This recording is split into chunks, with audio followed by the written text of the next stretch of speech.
The cost of renewable energy, and in fact all technologies are coming down fairly fast, have come down quite significantly. PV and wind are the sort of leaders in that. So we have now got renewable energy down to a level where the resources are, where the sun resources, not in Greenland but in the Middle East, and where we have got a reasonable amount of land available at modest costs. For a segment of electricity that's consumed in those countries, and a fairly significant segment at that, typically 20-odd%, renewables is the most cost competitive way already of delivering that energy. Even in countries where gas and oil is available at a very low cost. And Dubai is, this particular project that has attracted a lot of attention, is the real case in point. So we can talk, but what is actually happening on the ground? So when Dubai hesitantly went out and procured this project, they actually thought, okay, let's wait and see what the tariff was going to come at. Well, when they received that tariff of 5.845, they were completely stunned, and then they quickly did the calculation and they said, well, you know what, we can't deliver 100 megawatts at that tariff using any other fuel that we conventionally have. So let's double the procurement to 200 megawatts immediately. And so in fact they contracted 100 megawatt, they tendered 100 megawatt, ended up buying 200 and said, let's accelerate deployment now. They had a 1,000 megawatt plan, immediately changed that to a 3,000 megawatt plan, and they are now coming out, before the end of this year, they intend to complete procurement of the next phase of a big one project, 800 megawatts PV. So, and this has within the last sort of 10 days or 2 weeks ago, a bundle of projects started to be, has come through procurement in Jordan, showing 6-7 cents tariffs. So it is true that pricing is coming down, and this is immediately changing the mindset, and everybody is out there redoing their calculation and looking at new targets. So I'm extremely optimistic. I think in 2020 we're going to look back and say, if we're going to pick one sort of year as a point of inflection, I'm very confident it'll be 2015. We heard the Saudi oil minister last week saying that he feels that Saudi Arabia could be a solar exporter within I think he said within a decade. I mean, is that realistic? Look, I think the first part of it, Saudi could be and will be a solar exporter. I think it's absolutely realistic and it's going to happen. Within a decade, I have a suspicion that within the decade we will produce a significant amount of electricity using renewable energy and particularly solar, but we will consume it. Because the reality is we've got a young population that's growing, that's coming into employment, economic activity is increasing at a pace. Power demand is growing. Even though we are pushing a lot of effort into efficiency, demand is still growing at about 10 to 11%. So in a grid of 50,000 megawatts, we need to keep adding about 5,000 megawatts all the time. So there's a lot of space for us to consume renewable energy immediately ourselves. So the reality is, I think for the next decade to maybe even more, we will start broadening the fuel mix beyond oil and gas, taking more and more renewables.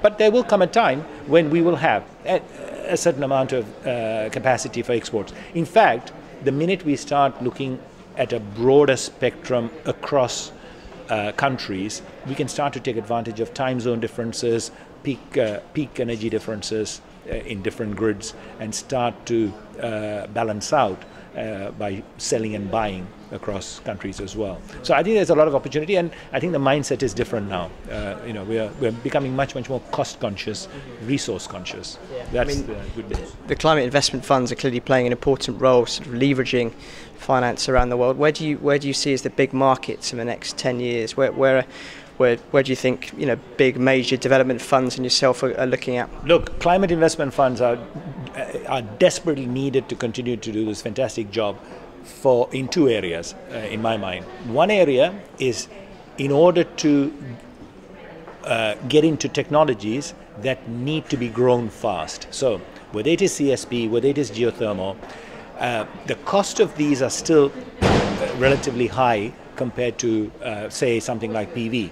PV has been deployed 300,000, 400,000 megawatts around the world. So there's a lot of actors there. There's a lot of innovation that has gone in, brought the cost down. So CSP, geothermal, all these things are in its early days. So CIF needs to come in and allow that to be deployed fast, bring the cost down a little bit so that it can be affordable by the consumers, so that innovation will go in and more actors will start to come in and bring the cost down, and then they can pull back. The other area that CIF is desperately needed is to encourage investments into what are perceived as more riskier countries. So whether it is in Africa, whether it is parts of Latin America, parts of Asia, and even parts of Middle East, because everybody thinks the whole of the Middle East is very rich. Well, in fact, it's not. Egypt, for example, is a wonderful example of where somebody like CIF needs to be helping right now, because to reduce the perception of that risk. So get a meaningful amount of megawatts installed using the CIF and IFI supports and the leverage of CIF, then the private sector will step in much more readily and start bringing the cost down themselves. Because right now, otherwise, either the private sector will not go there or will be seeking a massive premium to go there because of this perceived risk. Final question, what kind of message as a businessman are you looking to get out of the Paris summit at the end of this year? What kind of message would you like negotiators to deliver to energy businesses around the world in terms of the kind of investment trajectories they should be pursuing?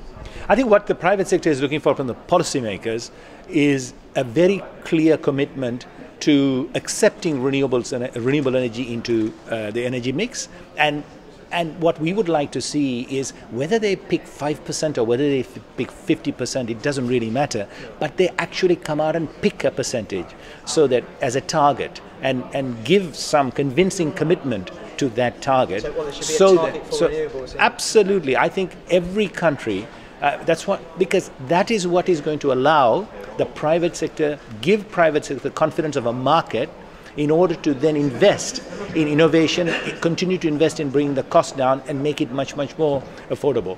I think the question of, is carbon a problem?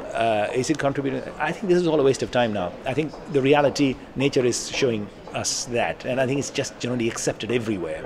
So I think we need to get away from that, and we need to much more focus on, it is cost competitive already. It is moving towards that way. So can we make it get there faster? What we don't want to see is technology and private sector driving way ahead of policymaker. We already are.